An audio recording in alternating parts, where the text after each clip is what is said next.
Yes, sir. Let's freaking go. Thanks, man. I Let's do it. appreciate you taking the time to do this. Yeah, dude. Thanks for coming on. For sure. We both got really, really busy schedules, so Yeah, I think it's really cool you took the time to be able to do this with me. I know, you got a lot of good stuff on your podcast, so appreciate just having me. yeah, dude. You were actually the inspiration to the podcast. Seriously. No way. There was one night at AJ's house where we were sitting there at the table In the outside hot tub. in his patio, or it was in the hot tub, one of the two. And you're like, yeah, we got to start making content. We got to do this, and that podcast. And then I was like, I could do that. Like come out every Tuesday or every Monday. And then, and I was like, yeah, it'll hold me accountable to growing, all this other stuff. So you were the last straw in making the podcast. So I appreciate that. Yeah, man, for sure. Absolutely. I mean, at the end of the day, you're the one that like took the action and all that stuff. So, I appreciate you for taking action, because I think that's where a lot of people kind of hold themselves back, is that everybody can have a really great idea, but it doesn't really matter whose idea is good unless they take action on it. So, I appreciate you just being the very few that actually take action. So it's cool to see what you've been doing too. It's been really consistent, really good stuff. So appreciate you just adding value to the world, man. Thank you. I appreciate that. Why don't you tell everyone what you're leading right now? Where are you at? Brief overview of what you do in the organization you lead currently. Yeah, absolutely. So I've been with our company, Southwestern, for 9 years, and I lead an organization of roughly about 12 returning managers and roughly about 12 first-year student leaders, or first-year salespeople. And so last summer, our business did, just like a little bit under, X amount of dollars. I guess I can't say that, unless we put in the disclosure. But yeah, I did a little bit under $1 million in revenue. And so that's kind of the point that our business is at. And of course, like, the goal is to just impact as many young people as possible. My favorite part about what we do is just working with 18 and 22-year-olds, just because it's just the most malleable time in their lives. Like, that's like when people decide who they're going to be and their principles and the foundation for their lives, like basically for the rest of their lives. So that's why I love what we do. It's just the highest impact job in the world.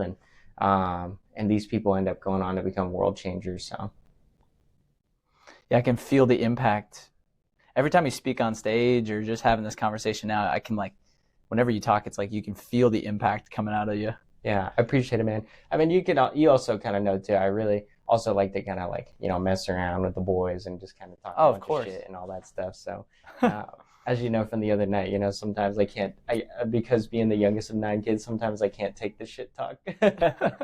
But, I try to as much as possible. So, yeah. So I appreciate you saying that too. Yeah. And same thing with you, Jake. It's cool seeing like the amount of growth that you've, developed in yourself over the last like 4 or 5 years. Like, you've been really intentional about it. And it's cool seeing you run your marathon, like literally right before getting here, before the busiest weekend of our entire company. You ran a marathon and you did all the training leading up to that. You did, all those like mornings where you probably didn't want to freaking put on those shoes, and all those evenings when you knew you had to get your run in, like all those silent moments, like, the credit goes to the man in the arena. So appreciate you for being in the arena. Don't butter me up too much, Martine. Yeah, man. I mean, your viewers got to know that you're freaking badass and that you're worth listening to. So, well, thank you. Absolutely. Yeah, for those of you that want to run a marathon, do the training. Do the freaking training, because the training is the biggest part of it. Don't just show up, no training. Don't just show up. Like, you'll be able to do it maybe if you're really in good shape, but like, it's not the point. The point is to do well. It's not just to do it, Yeah. So actually doing the training is going to force you to actually want to do well. And then the last 4 miles, are going to suck really badly, but you get through it. For sure. But I want to ask you, I always like asking people this question. When was the first time you saw yourself as a leader in your life? Really good question, because I think like a lot of times, I talked about this on the Life Pros podcast, but a lot of times people think that like being a leader is someone that appoints you that position. You're a leader if like the coach made you, a captain on the team, or you're a leader if you got, the manager position at, the retail store that you work for, or whatever it might be. But I think like Southwestern really taught me that leadership is assumed, it's not assigned. So I think really that was when it clicked for me, was the moment that I heard that. I think that I had natural leader tendencies. Like I was captain of like my lacrosse team, and I had natural leader tendencies, but it really clicked for me that leadership is assumed when I joined Southwestern. Because although like on paper, just to be vulnerable with you, on paper I looked great in high school, like, full ride scholarship, certified medical assistant by the time I graduated high school, tons of friends, like all that kind of stuff. But I wasn't a leader by example to my friends. Like I'd be a leader in the moments I needed to be, like on the field, but off the field, I wasn't the greatest example to my friends back then.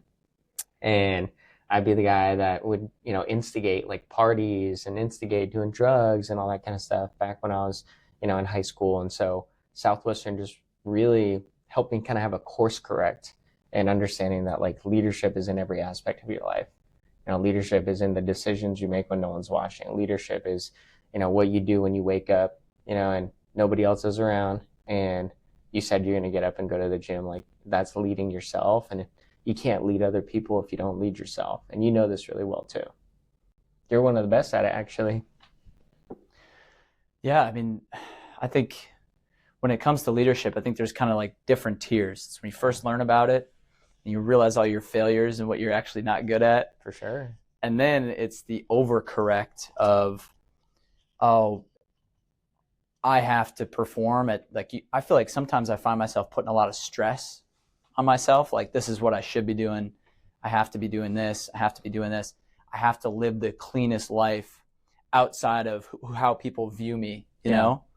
But I think that's just, you have to have some fun in sometimes. Sure. Do you battle with that too sometimes?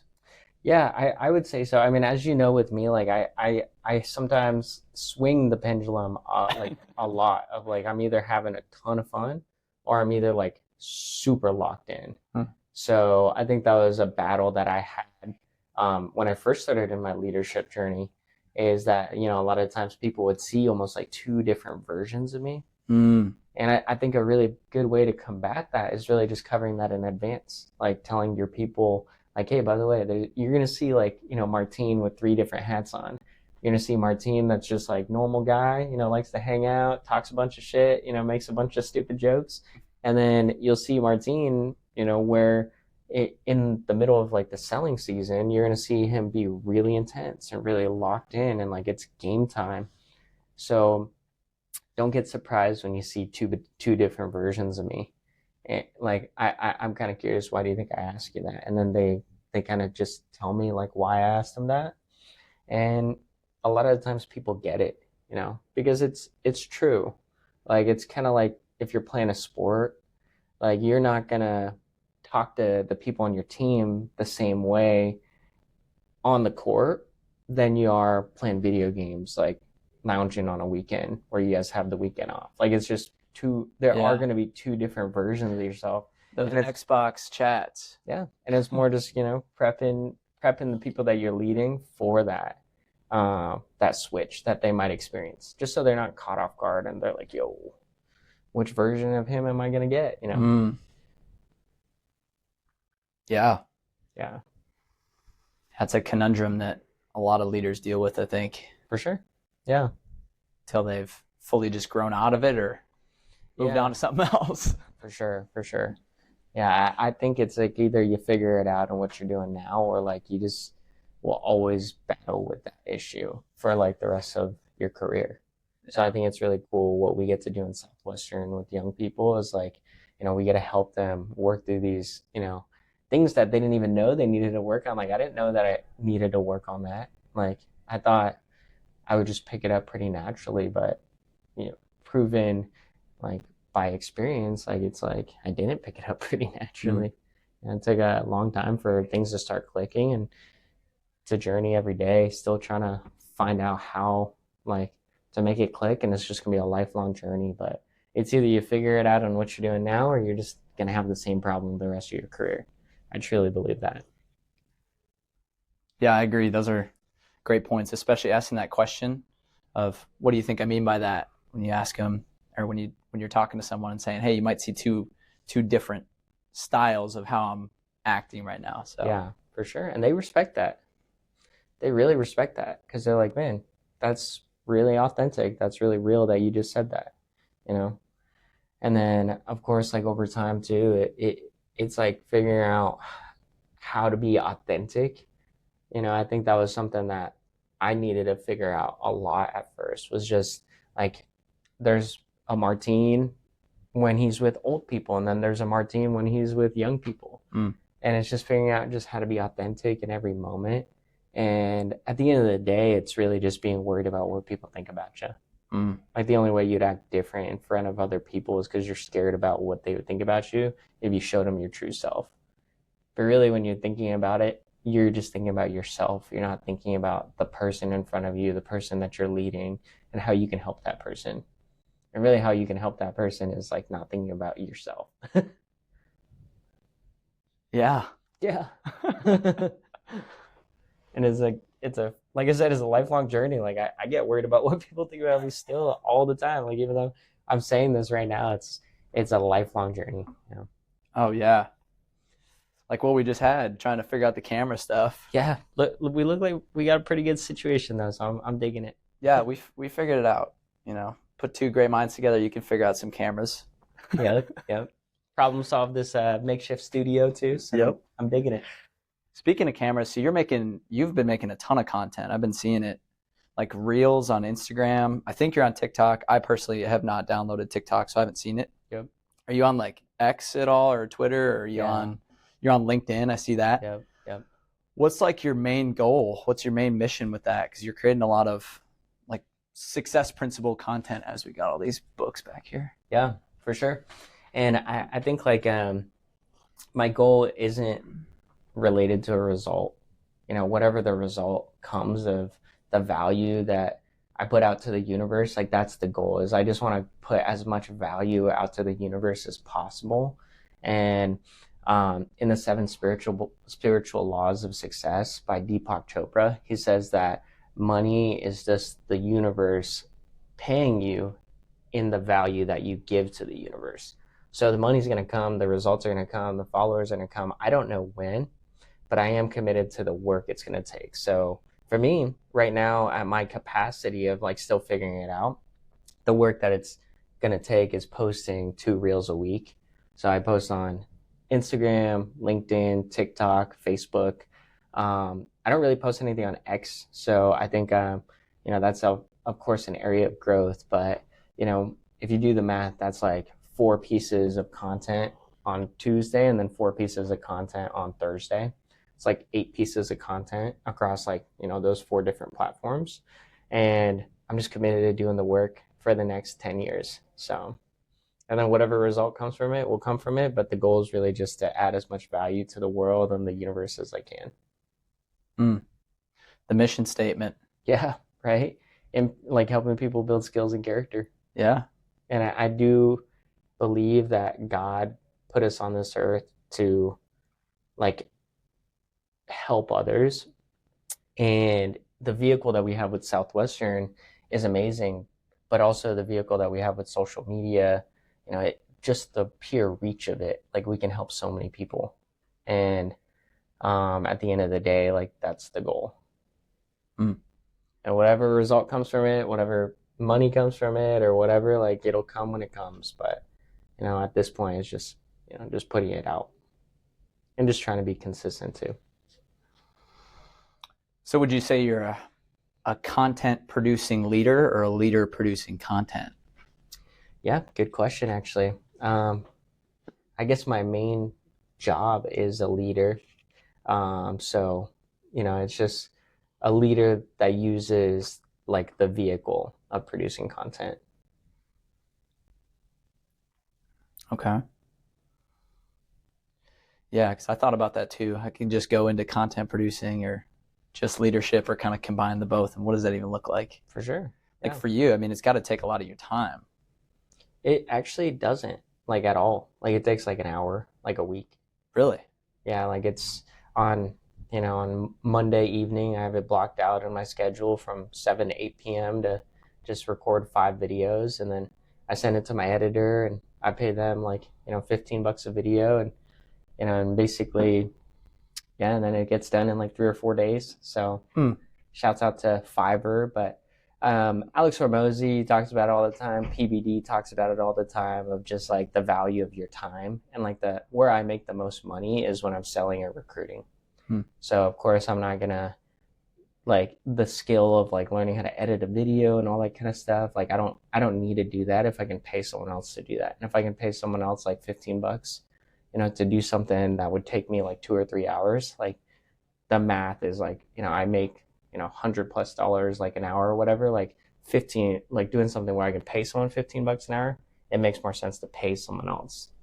So I think they say, I think I heard PBD say it as like paying, not using your time to get paid, but paying to get your time. It makes a lot of sense. Yeah. Trying to get more time back rather than money. For sure. Yeah. Yeah. That's probably how you scale a lot quicker too. Yeah, for sure. Yeah. Yeah.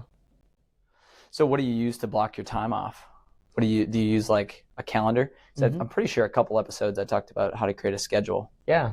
So do you have any tips, tricks on someone that just is, is aware of a schedule? Like they know that they need to make a schedule, but I know you're so deep into it that you're probably like, I know what I'm doing 3 weeks from now on this time. But so, yeah, I guess what would you give someone advice on how to create a schedule or what to use and what to do? Yeah. I think my first advice would be to go back and watch your episode on it, because your episode covers it really in depth. So that'd be like my first advice. But, for me, I just, it's just making one, just starting out and just making one, like taking time on Sunday to like sit down for it. It literally takes like probably about 30 minutes or an hour to like sit down and just like plan out where you're going to be at like your whole week. What time you're going to wake up, what you're going to be doing like all day from like the moment you get up to the end of the day. Now, of course, that doesn't mean that you need to just be only working all day long. Like, I think it's healthy to plan out your free time, because then if you have like all your work done and then it's 7 p.m. on Friday or whatever, like 5 p.m. Friday, and you have scheduled in free time from 5 to 10, or hanging out with a girlfriend or hanging out with friends 5 to 10, like you're not going to feel guilty about it because it's in your schedule. And if you did everything else in your schedule leading up to it, it's just part of the schedule, So I think that is where people get a little bit confused with making a schedule, is they think it's just like, oh man, it's hard for me to follow a schedule because I just feel like I have to be productive all the time. And like, then I just don't end up doing it. And then I just forget to make a schedule, But really the answer to that is like scheduling your free time then, and it's a learning process.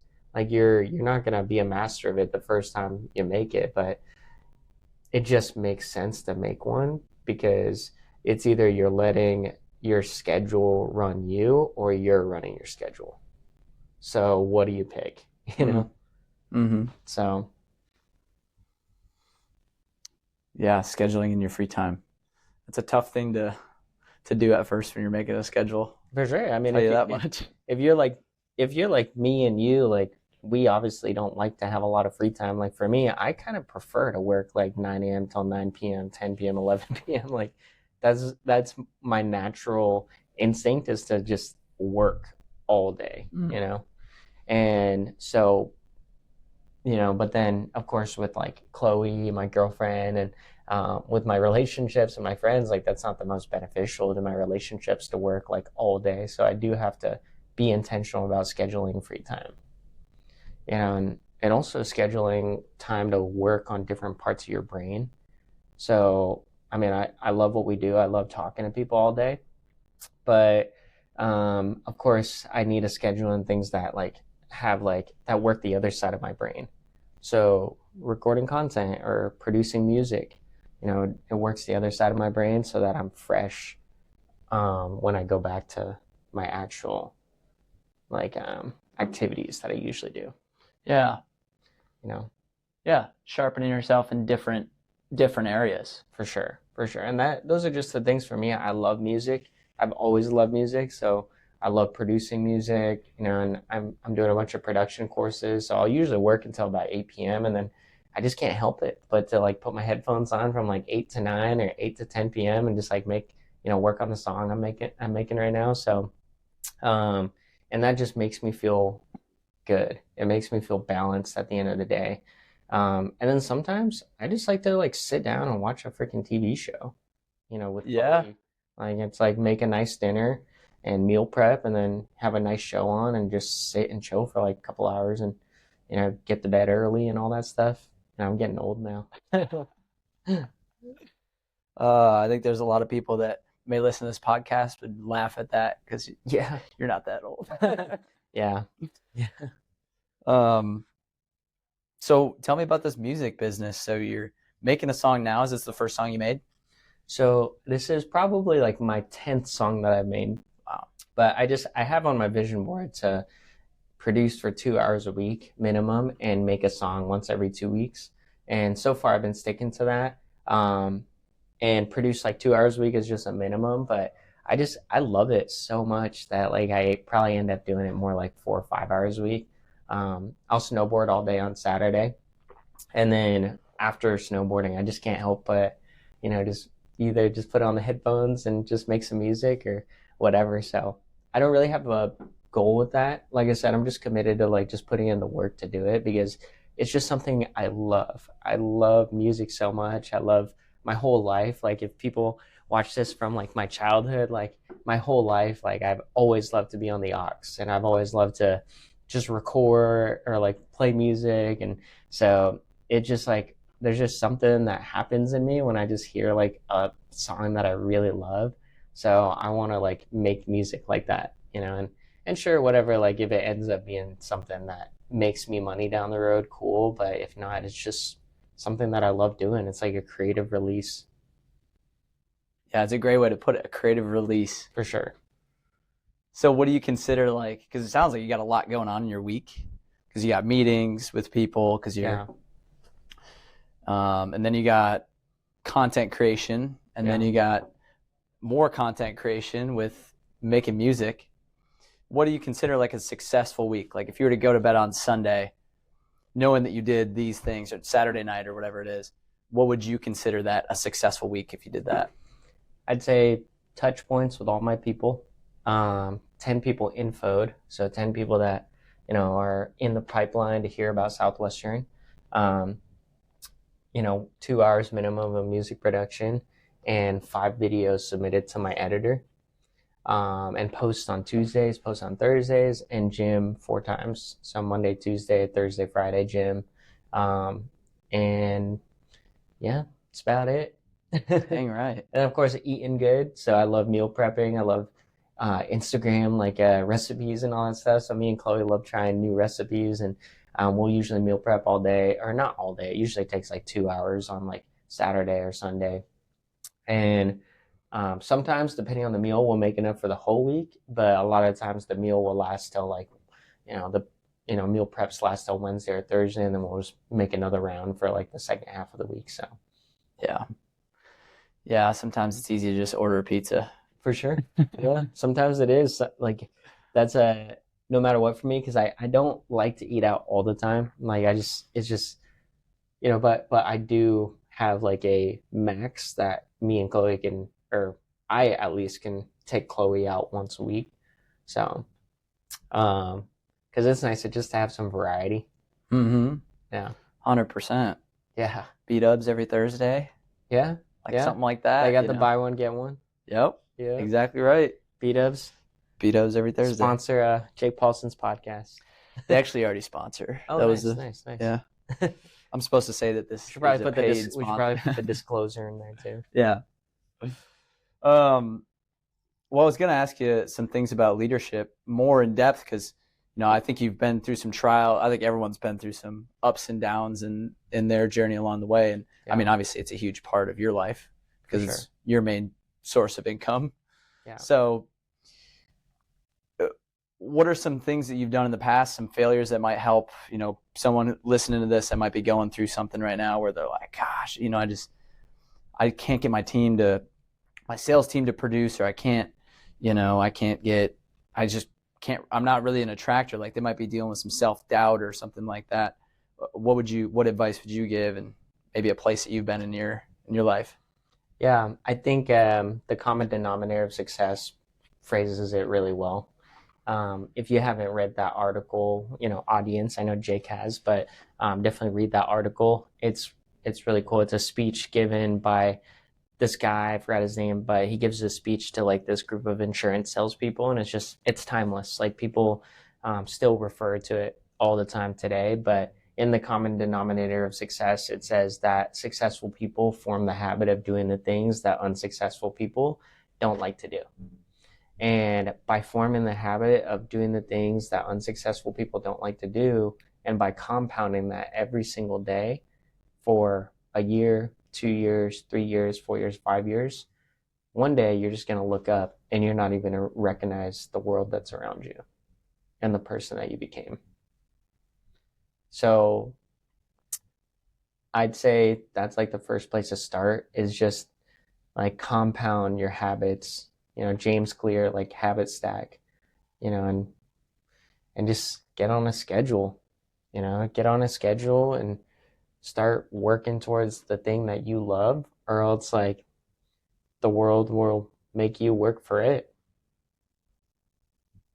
So as simple as that. And then one day you're going to look up 3, 4, 5, 6 years later, and the world around you is going to be totally different. And you're going to wake up in the middle of like your dream. Mm-hmm. And I think it's funny to realize that, because a lot of times we're always so hard on ourselves as leaders and just always trying to like get better at what we do and get better at like leading people and helping people. But also I think it's important to look back on the victories and look back on the things that we have accomplished, and remember that like, hey, like 5 years ago, like you were dreaming about where you are right now. So it's counting the victories as much as it is, trying to get the next thing, because the victories give you confidence in order to keep going to the next thing, keep pushing through the challenges. Is just remembering like, man, I actually have done a lot and I've helped a lot of people. And when you remember those things, it's funny because this is an activity that I'm doing with my team right now, but we not only create vision boards, but we also create victory boards. Where on the vision board, you write out a list of your top 10 characteristics of the kind of man that you want to be, the top 10 characteristics of the person, the things you want to do, and the top 10 things that you want to have. So the victory board is more like a been, done, had. So you have a top 10 list of the things that person you've been, the top 10 list of the things that you've done, and the top 10 list of things that you've had. And then it's creating a, quote unquote victory board, like a visual victory board of that, so that you can look at it and be like, man, yeah, I did graduate college, or man, yeah, I did help that family, or yeah, I have traveled to that many states or that many countries. I do have an amazing relationship. I am kind, I'm patient.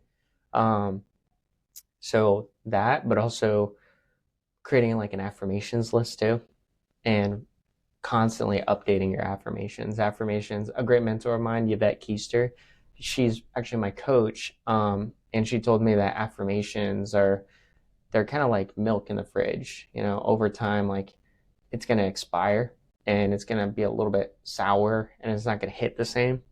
So that's why you got to get new milk or new affirmations and write, new affirmations. So affirmations that help me are usually derived from things that I have that are negative beliefs about myself. So if a common thought I've been having recently is like, for example, a common thought I've had recently is, man, like sometimes I can be kind of a dick. And man, sometimes I'm like kind of like short with people. Or man, sometimes I'm, I wish I wasn't so, like quick to frustration.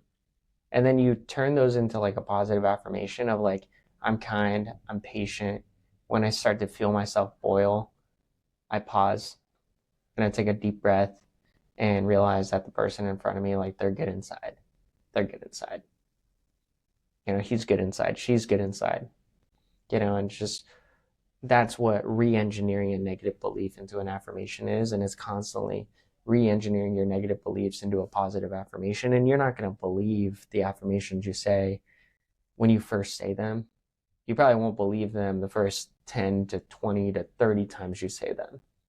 But over time, after saying all those affirmations for so long, you're going to look back and you're going to be like, wow, I actually can't even believe that I thought that I was, a dick, or I can't even believe that back then I used to get so frustrated so quick.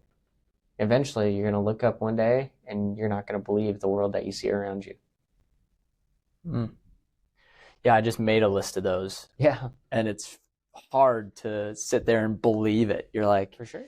I'm just trying to believe that I'm this person that I created on this document here. I think that's just, it is. It really is. And I think that's the power in like having them printed out and just having a visual, having the victory board just up in the room, having the vision board up in the room, and having like I have my affirmations printed out like up on my desk, and then also up on my wall, and it's printed out at FedEx. I'll get them laminated and all that stuff, so that's really nice. And it's just something about just having it in front of you all the time.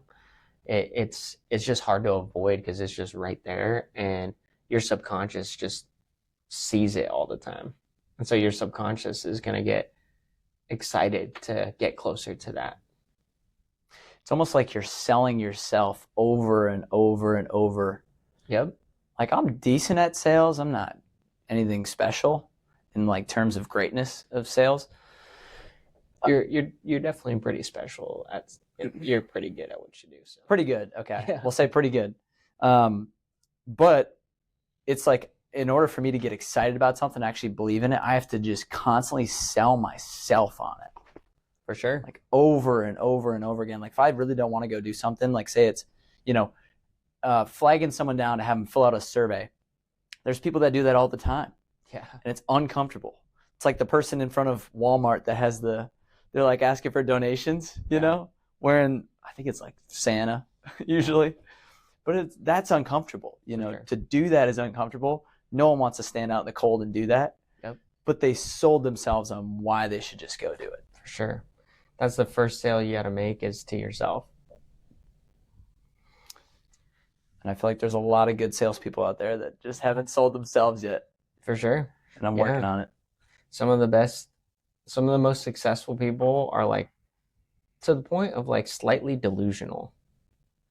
And I saw that quote like the other day too, and it makes sense, like you have to be slightly delusional to achieve something that other people have never achieved.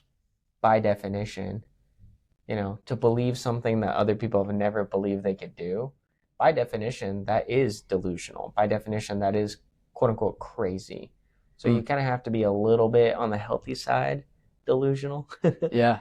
And on the healthy side of like just just like you said, like selling yourself on like, I can do this. Yeah. Yeah, I was just watching a clip from Conor McGregor. Yeah. Which right now, so he was a good fighter. Yeah. But right now he might be a little too gone. He had his time, Yeah. I don't know what he's doing. I just heard things. Who knows what's true and he's killing it in business right now for sure. Like being, the movie he was in. Yeah, he's in a movie.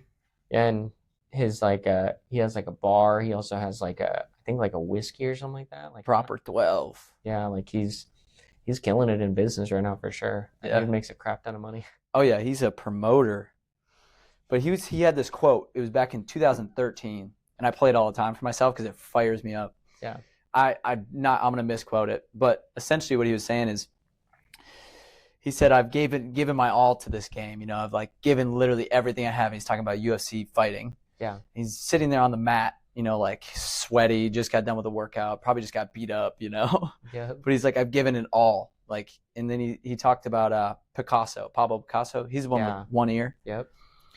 And he said, just like Pablo Picasso said when he talked about art, he literally gave everything to his art and got lost in the process. Like he was like, I'm gone. I'm lost in the process.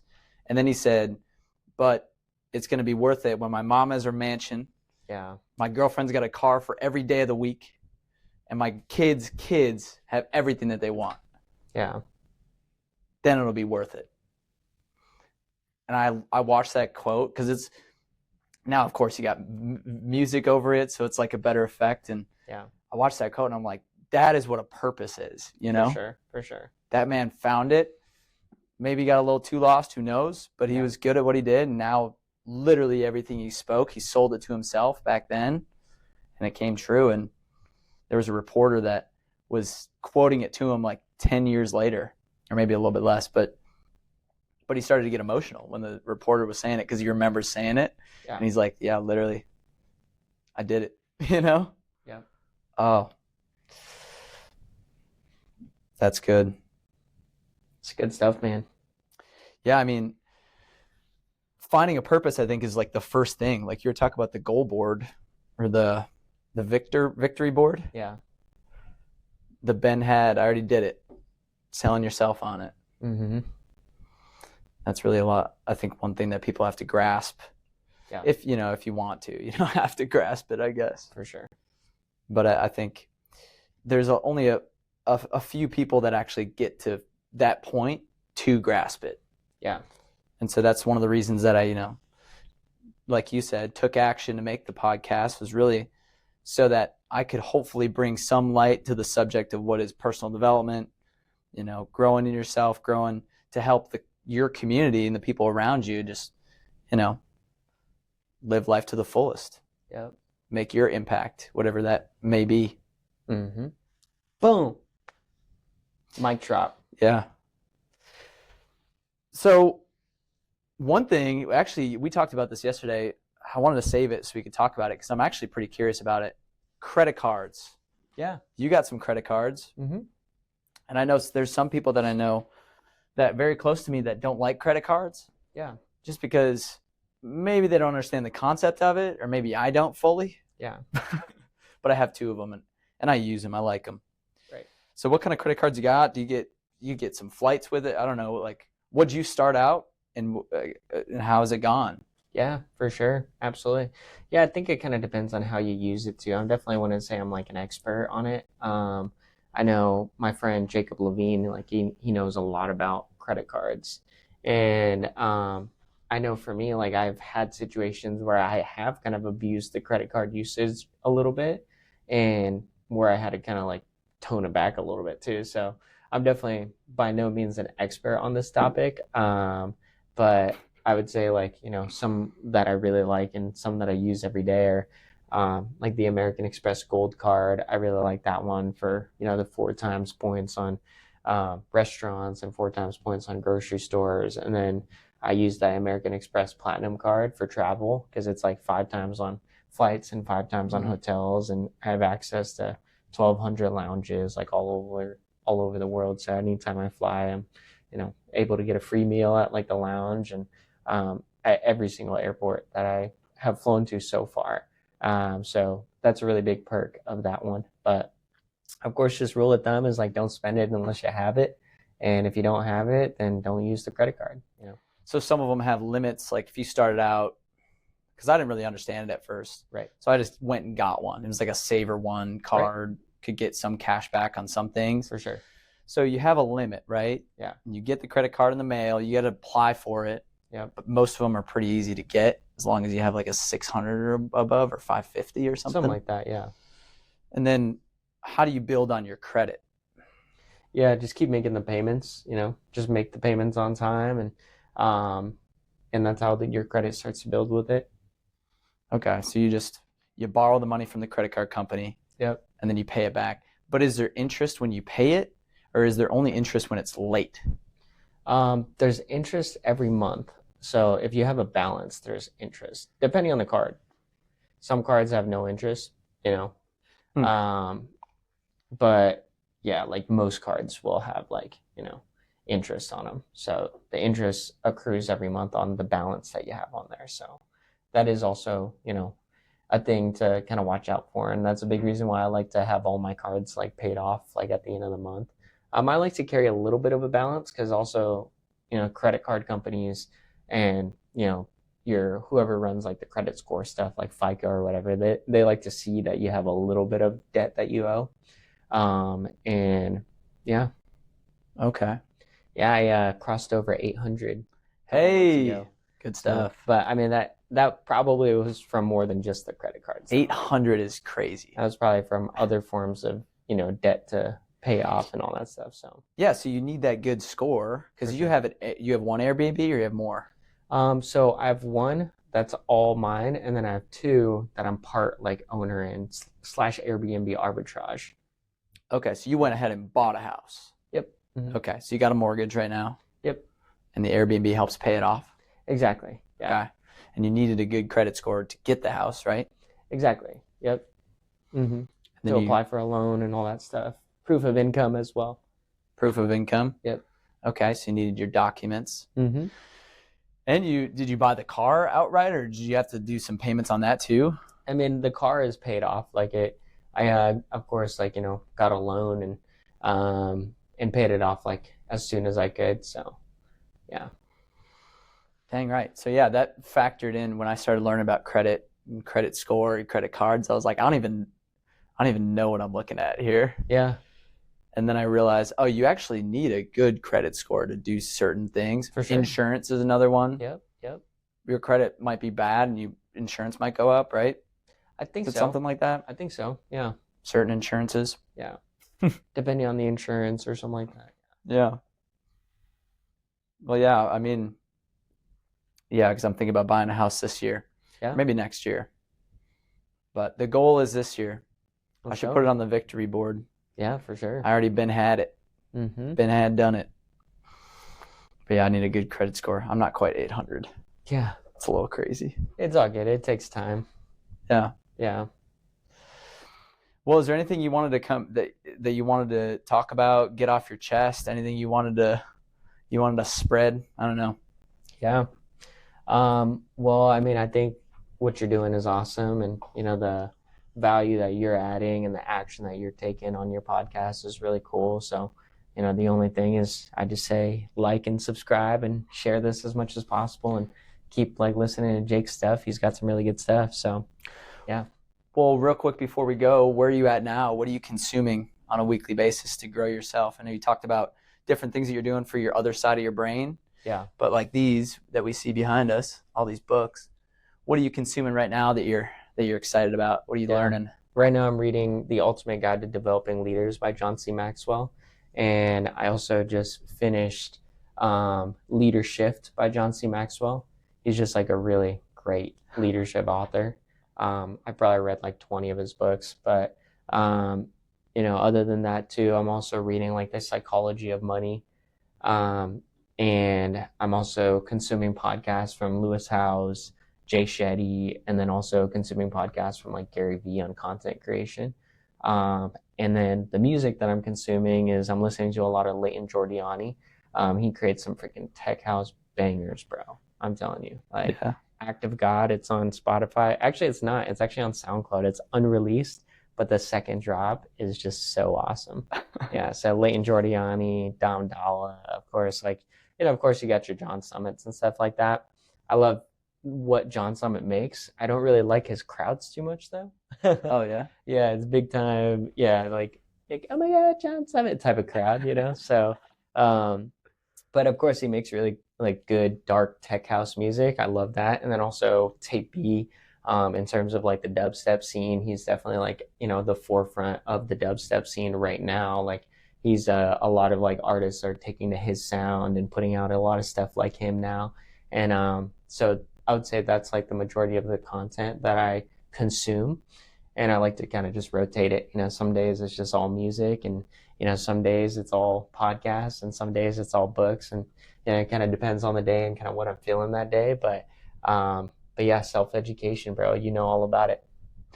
Yeah, you heard it here. That was sounded like it might have been a loaded question with all the information that came out. Yeah, I just know what I'm listening to. Heck yeah, dude. That's awesome. Yeah. That's a lot. Didn't really have time to think about it. I was just here's what I'm listening to. Yeah, what was I reading this morning? A lot of John C. Maxwell. That's freaking cool. Yeah.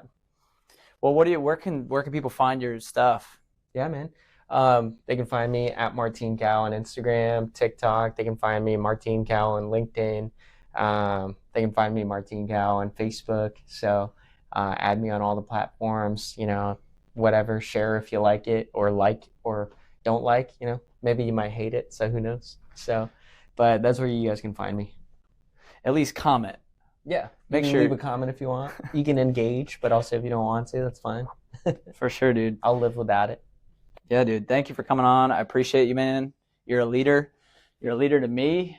And like I said, you're a big part of what made this possible. So I appreciate it. Appreciate you, brother. All right. Boom. Peace out, everybody.